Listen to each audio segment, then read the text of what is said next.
Welcome to the Law of One Session 5. Last time I said this was going to be a short one, but there's a lot of content to cover here about healing, so let's just get started.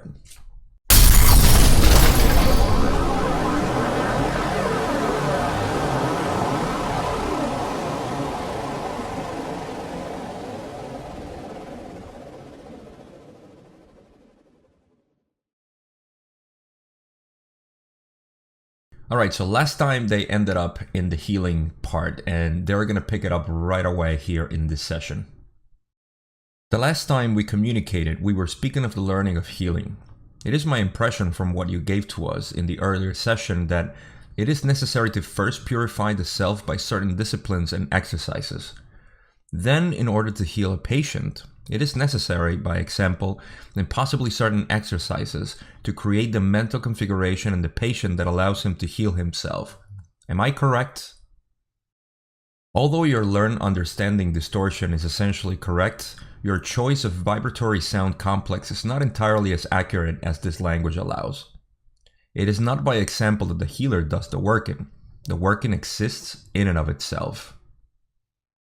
The healer is only the catalyst. Much as this instrument has the catalysis necessary to provide the channel for our words, yet by example or exercise of any kind can take no thought for this working. The healing working is congruent in that it is a form of channeling some distortion of the intelligent infinity. Alright, big distinction here when we talk about healing in the way that we know the law of one and everything energetic actually. What they're talking about is that the healer is not doing the work for the patient or the person being healed. They are only being of guidance here. They're only being of support, and they're there to kind of navigate with them. It's almost like shamans would navigate people when they are in a psychedelic trip, especially like in ayahuasca. It's very known now that they're there to provide aid and help and guidance and words. And they help him, of course. They are the healers, but they're by no means able to do the work. And this is going to make a little bit more sense as we go through the slides, but imagine that the person that is submitting itself to the healing work is the one that needs to do the work internally. And now let's see what the other question is, because this is when they get into the healing aspects of what it actually means, all the parts of healing. And I'm not going to get ahead of myself. Let's just read what it says. We have decided to accept, if offered, the honor duty of learning teaching the healing process. I would ask as to the first step which we should accomplish in becoming effective healers. We shall begin with the first of the three teachings learnings. We begin with the mental learned teaching necessary for contact with intelligent infinity. The prerequisite of mental work is the ability of retaining silence of self at a steady state when required by the self. The mind must be open like a door. The key is silence. Within the door lies a hierarchical construction you may liken unto geography and in some ways geometry, for the hierarchy is quite regular, bearing inner relationships. To begin to master the concept of mental disciplines, it is necessary to examine the self. The polarity of your dimension must be internalized. Where you find patience within your mind, you must consciously find the corresponding impatience, and vice versa.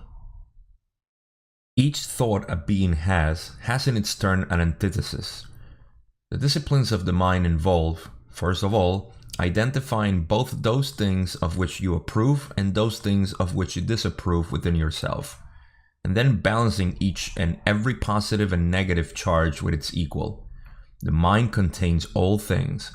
Therefore, you must discover this completeness within yourself. Alright, a couple of things to note here before we continue. You can already see the pattern of mind, body, spirit as we go through the healing, which means that we started with the mind. And remember from last session, it says that the mind is basically what makes the hardest type of work and the most rewarding, of course, because after you are done with the mind, a lot of the healing part is done.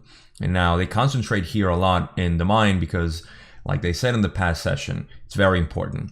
Now, In terms of the mind, they're talking about balancing positive and negatives here, which means whenever you have a thought, whether that be, something that's exciting for you or that is depressing, you need to find the opposite always, because life in the meditative state is not supposed to be extremes. It's supposed to be a balanced state of mind. So this is what they're talking about. Whenever you have any type of thought that makes you feel sad or angry or depressed or negative in general, then you need to find the opposite, which is the positive one.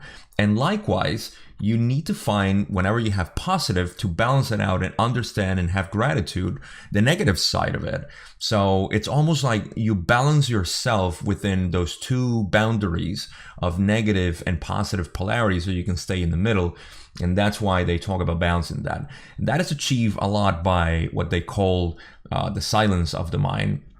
They make a big point here because meditation is what, it encompasses everything. Praying is meditation as well. So meditation is silencing the mind, is trying to get those thoughts that come into your mind and not pay attention to them, in the sense that you go down the rabbit hole of whatever they're telling you. And there's a reason for that too, but you have to analyze and kind of just make it part of your background noise, as opposed to the silence that you need in meditative state. This allows for what they call intelligent infinity to channel through your body, because that's how you achieve that point where you can let the universe draw its energy onto you. So that's that part. Let's continue with the second part of the healing part of the mind. The second mental discipline is acceptance of the completeness within your consciousness. It is not for a being of polarity in the physical consciousness to pick and choose among attributes, thus building the roles that cause blockages and confusions in the already distorted mind complex. Each acceptance smooths part of the many distortions that the faculty you call judgment engenders. All right, pretty simple here. If you notice, they're talking about the ego, mind, and the judgment of the self. Those things are very, very common when we first have our awakening. We start doing the inner work and introspection.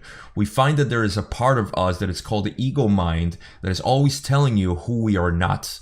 And we believe it. We believe this egoic mind, the monkey mind sometimes they call it, that is always telling us things that we're not. And then there is the judgment of self, because you feel bad of who you are, and then you judge yourself and you think you're not enough. Feelings of unworthiness comes from here. So this is almost like the foundation of mind work, if you will. You have to identify the ego, and you have to know that you cannot judge yourself. That's just self-deprecating. It's detrimental to your mind. So that's what they're talking about here. No judgment and balancing the ego mind, which is, in a way, it's necessary. It's important to have it because that's our self-identity, our idea of who we are. But we cannot judge, and we cannot allow the ego mind to take place. Let's go into the third mental discipline. The third discipline of the mind is a repetition of the first, but with the gaze outward toward the fellow entities that it meets. In each entity there exists completeness. Thus, the ability to understand each balance is necessary. When you view patience, you are responsible for mirroring in your mental understandings patience in patience. When you view impatience, it is necessary for your mental configuration of understanding to be impatience, patience. We use this as a simple example. Most configurations of mind have many facets. An understanding of either self-polarities or what you would call other self-polarities can and must be understood as a subtle work. All right, pretty straightforward here. What they're talking about is accepting others, just like in the first mental discipline you did with yourself, where you balance the negative and the positive, and you accept them for who they are. This has to do a lot, and this also applies obviously to the first mental discipline, is that there is no good or bad. There's no evil, there's no good. It's just a balanced situation. You need to find that. And with others, that's basically what you have to do. You have to know that nobody's bad, nobody's good. Everybody's just being who they are. And when you balance out the positive and the negative to the middle, then you find that neutrality, that you should actually see every one of the other selves, as Ra calls them. Now let's go to the fourth and fifth step of the mental disciplines. The next step is acceptance of the other self polarities, which mirrors the second step. These are the first 4 steps of learning mental disciplines. The fifth step involves observing the geographical and geometrical relationships and ratios of the mind, the other mind, the mass mind, and the infinite mind. Alright, these ones are pretty easy. Just like in step 2, you do it now with other selves or other people.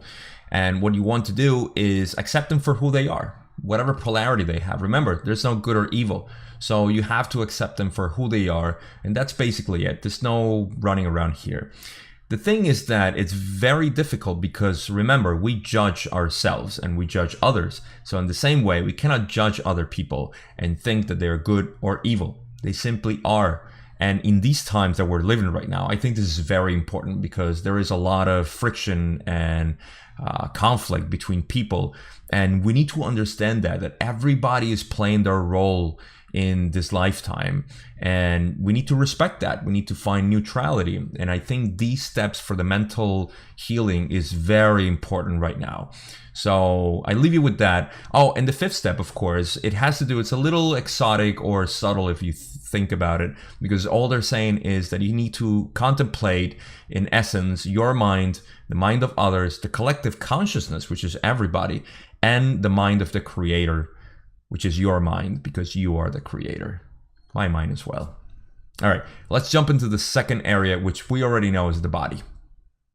The second area of learned teaching is the study understanding of the body complexes. It is necessary to know your body well. This is a matter of using the mind to examine how the feelings, the biases, what you would call the emotions, affect various portions of the body complex. It shall be necessary to both understand the bodily polarity and to accept them, repeating in a chemical, physical manifestation the work you have done upon the mind, bethinking the consciousness. The body is a creature of the mind's creation. It has its biases. The biological bias must be first completely understood, and then the opposite bias allowed to find full expression and understanding. Again, the process of acceptance of the body as a balanced as well as polarized individual may then be accomplished. It is then the task to extend this understanding to the bodies of the other selves whom you will meet. The simplest example of this is the understanding that each biological male is female. Each biological female is male. This is a simple example. However, in almost every case wherein you are attempting the understanding of the body of self or other self, you will again find that the most subtle discernment is necessary in order to fully grasp the polarity complexes involved. At this time, we would suggest closing the description until the next time of work so that we may devote time to the third area commensurate with its importance.